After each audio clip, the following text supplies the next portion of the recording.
Texas Tech football is about to go where no Red Raider team has gone before. Coming up, MCTV's Nathan Boles has the details for a historic ending to Tech football's Big 12 season. Thanksgiving break has ended, and many students are already making plans at home for the holidays. But before you hit the road, MCTV's George Cabrera has details on one local experience where you can celebrate the season and get into a jolly state of mind. Black Friday kicked off the holiday shopping season for many people across the country. But here in Lubbock, many locals get the gift-giving season underway during an annual event. MCTV's Avery Wolf shows us how shoppers checked items off their list while giving back to the local community. And politics may not have been on the menu for many Red Raiders during Thanksgiving, but the headlines from Washington keep coming as 2025 nears an end. MCTV's Madilyn Coyne has a wrap-up of the top stories you may have missed during the break in today's edition of MCTV's Inside the Issues. This is the MCTV Weekday Update. Welcome to the Monday edition of the MCTV Weekday Update. I'm Theresa Brown. And I'm Reese Futch. The Texas Tech football team has been making history throughout the 2025 season.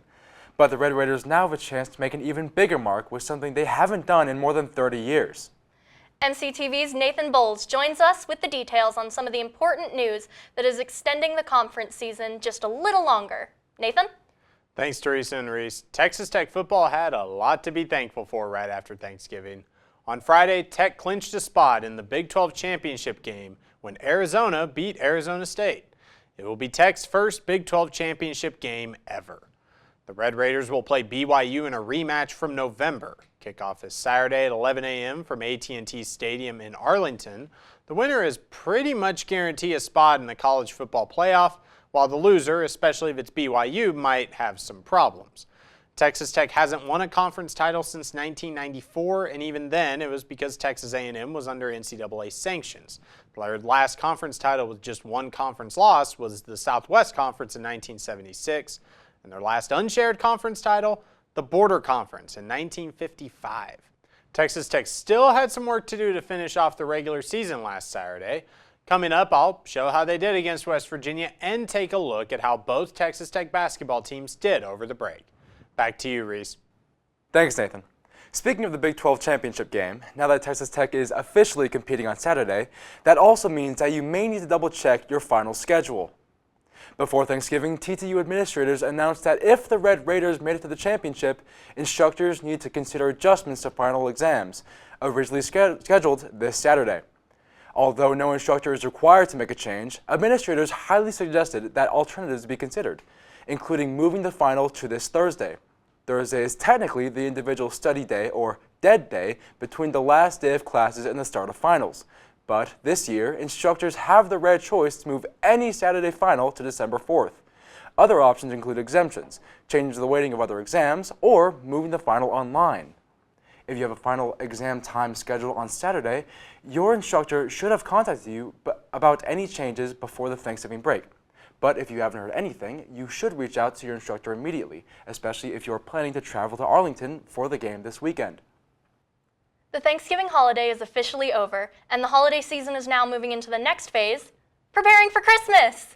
The recent drop in temperatures may have you feeling a little bit more holiday spirit, but if you're not in the mood, MCTV's George Cabrera shows us how one local attraction could make you a lot more jolly before the winter break.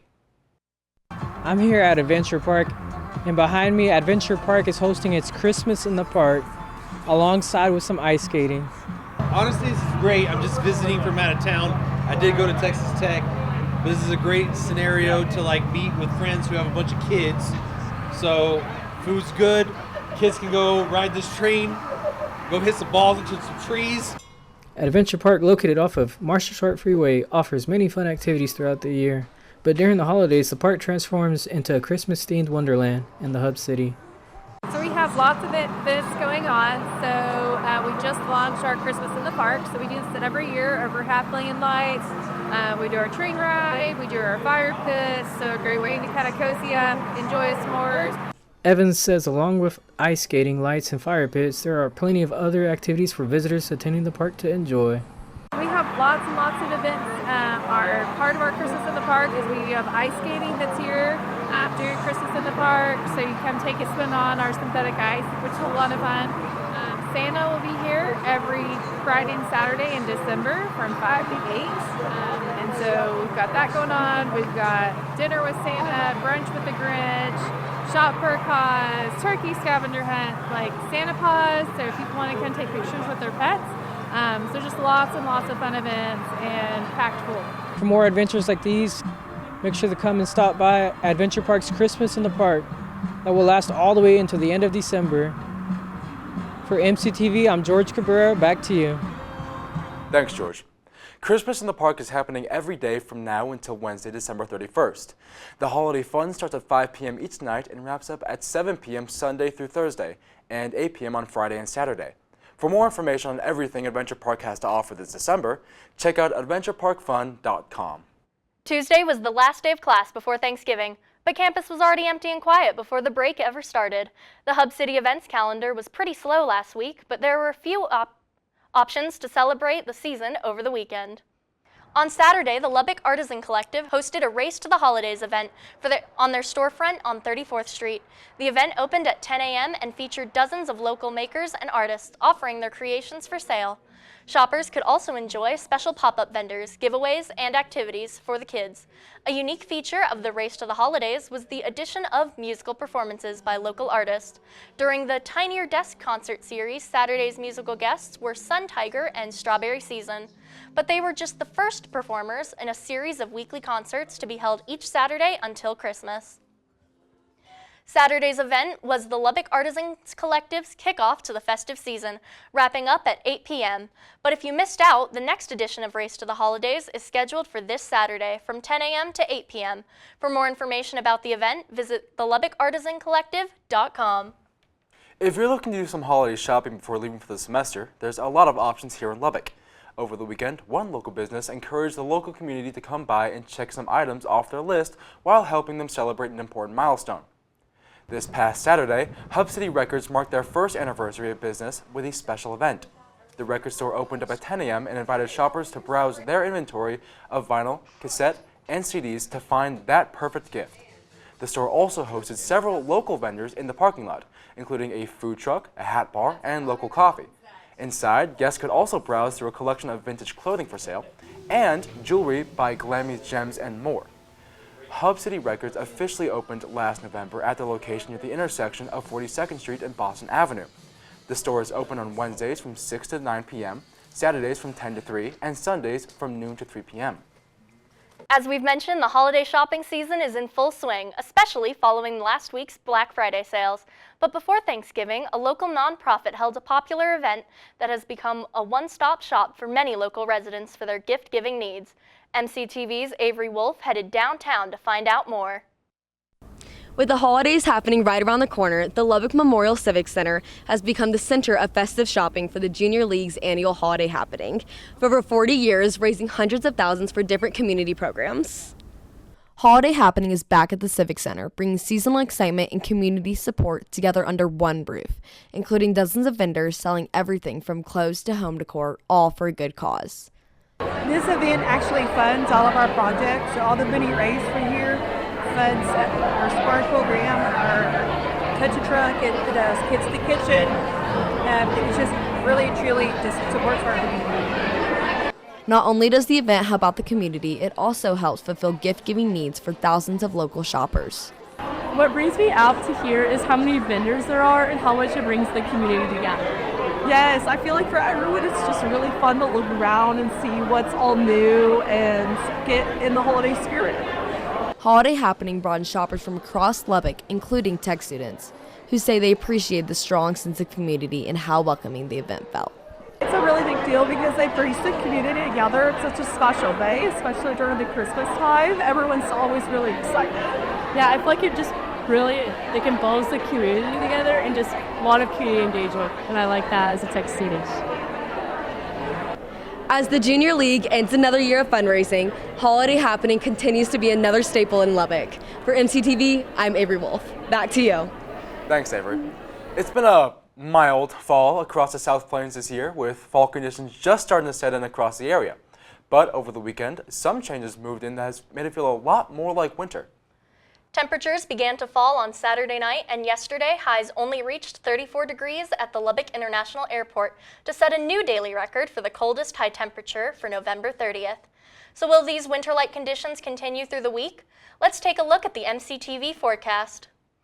The weather is looking a little more bearable outside this afternoon after a frigid start to the week. The sun is out and the highs are climbing near 50 degrees this afternoon. But it's a big jump from the 20-degree lows here on campus this morning.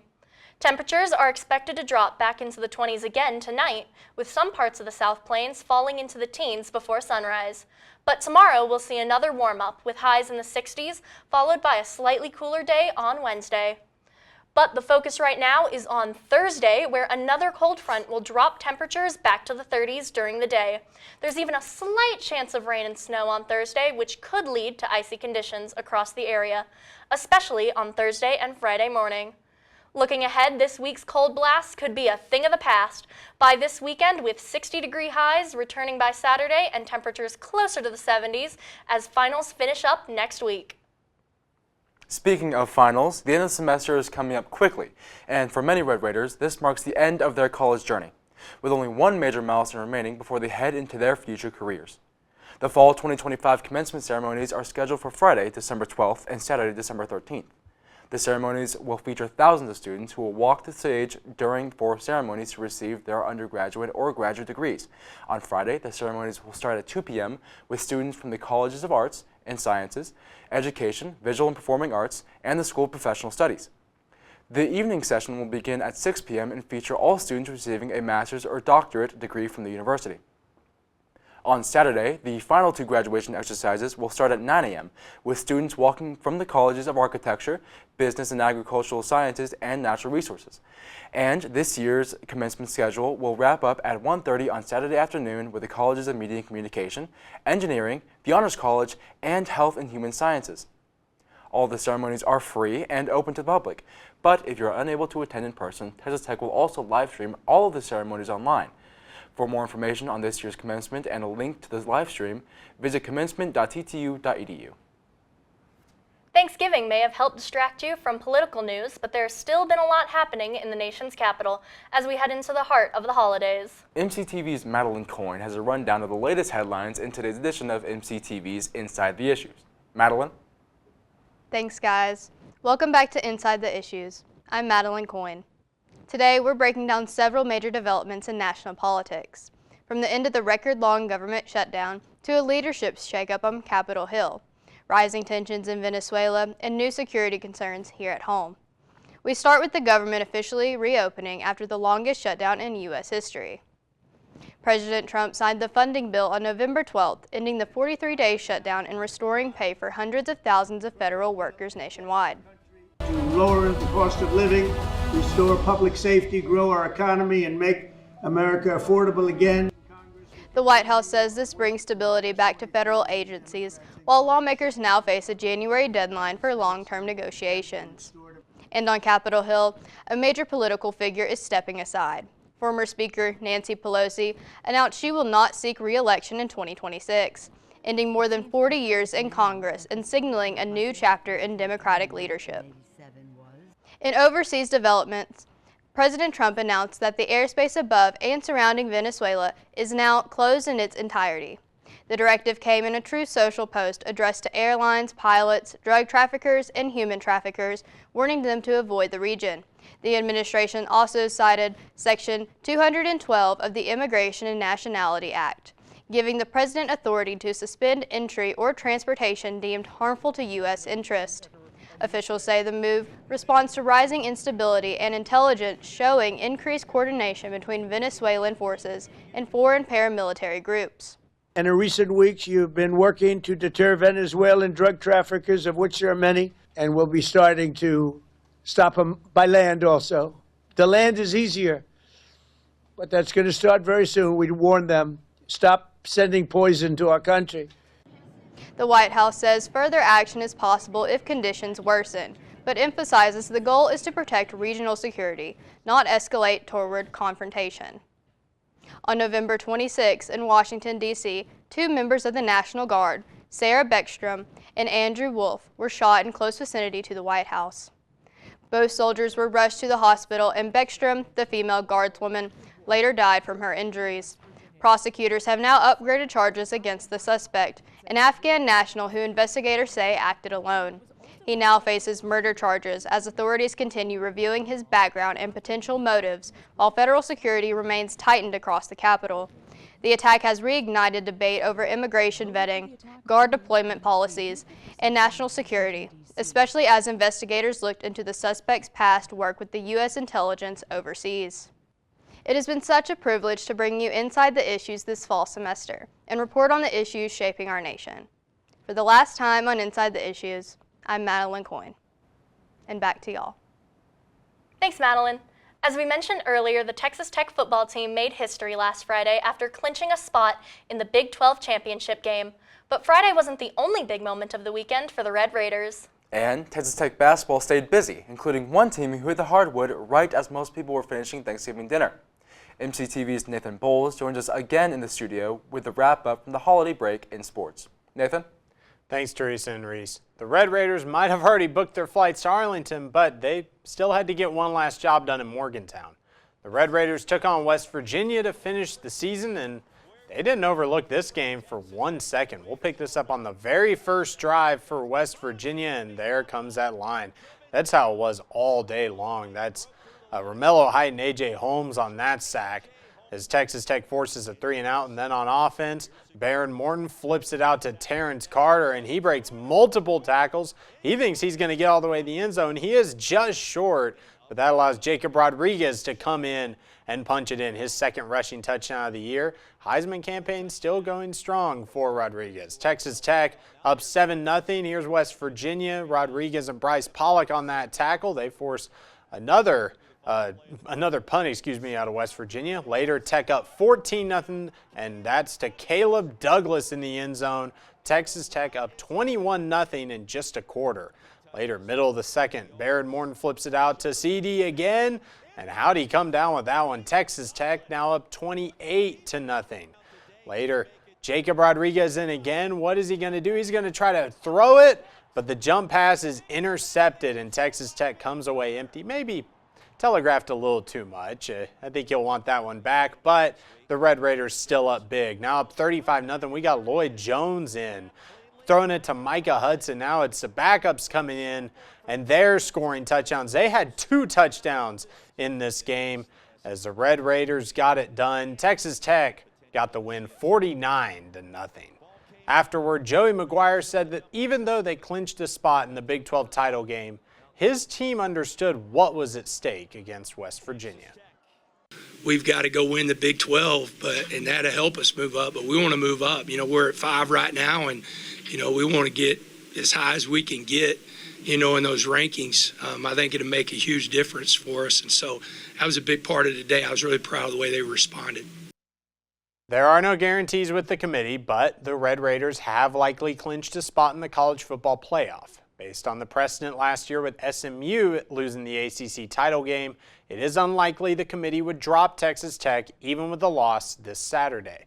As of now, they will probably be ranked number 4 in the CFP rankings after number 3 Texas A&M lost to Texas on Friday. The top 4 ranked teams after the conference championships get a first-round bye. Again, Texas Tech will play BYU in the Big 12 championship game at AT&T Stadium in Arlington. After that, their next game will either be a first-round CFP game on December 19th or 20th, or likely the quarterfinal at the Cotton Bowl Classic on New Year's Eve. Red Raider basketball is winning games, but it might be getting tighter than they want it to be. A couple games over the Thanksgiving holiday at the United Supermarkets Arena got pretty interesting. First, we'll start with Wednesday against New Orleans, a team that already beat TCU this year. We'll pick this up in the first half. Big 3 from Colton Benson there to tie the game at 12 apiece, and it pretty much went back and forth here. Here's JT Toppin with the miss. They get the rebound, though. Christian Anderson's able to make the 3 to get the lead back. It went back and forth, but in the second half, Tech pulled away. Tavaj Cope with that alley-oop blocked by Texas Tech's Luke Bamgoy, and they end up getting it to Lawan Watts, who lays it in, and Texas Tech from here pretty much cruised as the Red Raiders end up getting the win over New Orleans by over 30. But now we'll fast forward to Sunday. Texas Tech and Wyoming. Caden Bennett with a 3 for Wyoming. That gives them an 8-5 lead. And then here's Uriah Rojas with the layup for Wyoming. Suddenly it's a 10-5 lead, a 5-point lead for Wyoming. But Texas Tech's getting back into it. JT Toppin, he did really well over this weekend, and he lays it in there to tie the game back at 12. Later, second half, we're tied at 39, and here's Wyoming again. Leland Walker with the layup. But Texas Tech has an answer. Lawan Watts had defensive issues at times, but on offense, he's been good so far for the Red Raiders. Now Tyree Bryan will miss a 3, but JT Toppin gets the rebound. He puts it back, and Texas Tech is back ahead by 1. Later, Tech up by 3 with 5 minutes to go. Donovan Atwell with the mid-range shot. They're up 5. And then Texas Tech to ice it. Here's JT Toppin with the floater, and that pretty much does it as Texas Tech gets a 76-72 win. Texas Tech improved to 6-2 on the season. After beating Wyoming, Grant McCaslin said he feels like the team is too comfortable getting into scoring battles and letting their offense dictate how they play defense. Until we find a level of grit to come out here and compete, we're gonna be in these type of games, and it's gonna catch up to us at some point. And give Wyoming all the credit because I thought they took it to us. And the way they drove the basketball and dictated, the attack, and we just didn't respond well enough defensively over the course of the game. The Red Raiders will have big tests against SEC opponents in DFW. First, they'll play LSU in Dickies Arena in Fort Worth as part of the Coast to Coast Challenge. Tip-off for that game is Sunday at 2 p.m. After that, they'll have Arkansas at American Airlines Center in Dallas for the Recruit rematch, referencing their game in the Sweet 16 back in March. That game is December 13th at 11 a.m. Both games will be on ESPN2. And for the rest of Tech's basketball schedule, go to texastech.com. Lady Raider basketball got some wins over Thanksgiving as well, but they did it about 5 hours away in Frisco. Tech got 2 games in at the Hoop Fest Women's Basketball Challenge at the Comerica Center. First, it was Old Dominion on Tuesday. Jalen Bristow led the way in this one with 18 points and 10 rebounds. She was 4 for 8 behind the arc, including that one. Gemma Nunez had 5 assists like this one where she let it go to Bristow for another tray ball. Snudda Collins added 14 points of her own, and the Lady Raiders dominated with a 67-42 win. Next up, it was North Texas on Thanksgiving Day. Bailey Maupin didn't have her best game against Old Dominion, but she more than made up for it against North Texas. A layup there kept the early lead. And later in the third quarter, here's Maupin on a dime from Gemma Nunez, and Maupin makes the triple. Then Texas Tech pulls ahead in the fourth, and they take it 67-47. The Lady Raiders will continue their non-conference schedule at the United Supermarkets Arena. Wichita State is up next this Wednesday at 6 p.m. And the rest of their schedule, again, can be found at texastech.com. That's all for sports for the last time this semester. Back to you, Theresa and Reese. Thanks, Nathan. If you're not having to stick around for finals and your winter break is starting early, you may need to get some things in order here on campus before hitting the road. And if that happens to involve some unpaid parking citations, there's one option that may put you in the giving spirit just in time for the holidays. In late November, Transportation and Parking Services kicked off their end of the semester Toys for Tickets program. If you have any unpaid parking tickets, TPS will now accept new unwrapped toys in exchange for citations. The toy or toys must equal or exceed the value of a citation, and a receipt must be included at the time of dismissal. The Toys for Tickets program resumed this morning and will continue until this Friday. If you're wanting to get a citation dismissed through the program, you can stop by any day of this week from 7:30 a.m. to 5:30 p.m. TPS's new office is now located in the basement in room 005. For more information, visit parking.ttu.edu. So, Theresa, I hear this is your last time to anchor for the MCTV Newscast. Yep, it's my last time for everything here on campus because I'm graduating, so no more KTXT, no more MCTV. More parking tickets. No more parking tickets. It's on an appeal. Take it away.